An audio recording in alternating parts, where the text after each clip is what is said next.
بسم اللہ الرحمن الرحیم. اہلیان PP84 السلام علیکم. میں اپنے تمام PP84 کے جتنے بھی میرے دوست بھائی بزرگ، خاص طور پہ نوجوان، میری مائیں بہنیں، آپ سب کا شکر گزار ہوں دل کی عطا گہرائیوں سے.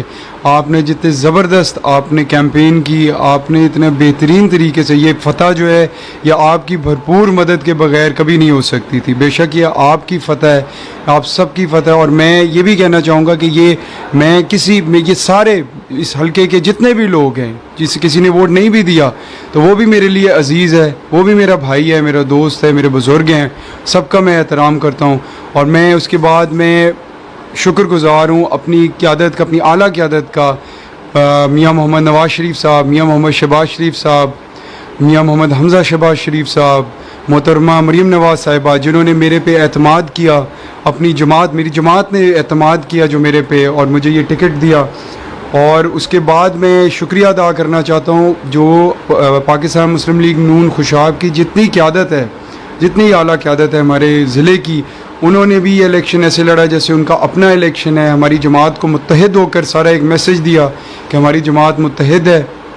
اور میں شکریہ ادا کرنا چاہتا ہوں چودھری عطا اللہ تارڑ صاحب کا، جنہوں نے اتنا لاہور سے آ کے، ہمارا بہت علاقہ دور دراز کا علاقہ ہے، حلقہ بھی ہمارا بہت مشکل ہے، یہاں پر آ کر انہوں نے اپنی پوری ٹیم کے ساتھ انہوں نے جو دن گزارے، پوری کیمپین بھی کی، اور پھر پولنگ ڈے والے دن انہوں نے بہت بہترین قسم کی، انہوں نے ہماری جو ووٹ کے تحفظ کے لیے، کیونکہ وہ ہر جگہ جہاں پر جاتے ہیں تو وہ اپنے ہمارے قائد کے بیانیہ کی حفاظت کے لیے جاتے ہیں، انہوں نے یہاں پہ بھی آ کے بھرپور کوشش کی اور پورے حلقے میں پھرے.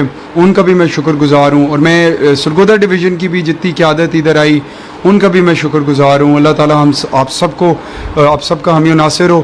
اور بس اس کے ساتھ میں یہی کہنا چاہوں گا کہ یہ جو مشن ہے وہ چاہے ملک وارث کلو صاحب کا جو مشن تھا عوام کی بے لوث خدمت کا، انشاءاللہ تعالیٰ وہ بھی جاری رہے گا. اور ہماری یہ جماعت کی بھی ایک بہت بڑی فتح ہے، اور یہ انتقام لیا ہے عوام نے ان حکمرانوں کے خلاف جنہوں نے ان کی زندگی کو جینا مشکل کر دیا ہے، غریب کو غریب تر کر دیا ہے، اور اپنے آپ کو، اپنے امیروں کو جو اپنے ان کے ساتھی ہیں ان کے بھلے کے لیے انہوں نے جتنی بھی پالیسیز بنائی ہیں، اور جو چوری کی ہے، ان سب کرپشن، مہنگائی، اس سب کچھ کے خلاف یہ انتقام تھا عوام کا. اور انشاءاللہ تعالیٰ اب یہ ثابت ہو گیا ہے کہ آنے والی حکمران جماعت وہی ہے جس نے ہمیشہ خدمت کی، اور وہ پاکستان مسلم لیگ نون ہے. شکریہ جی.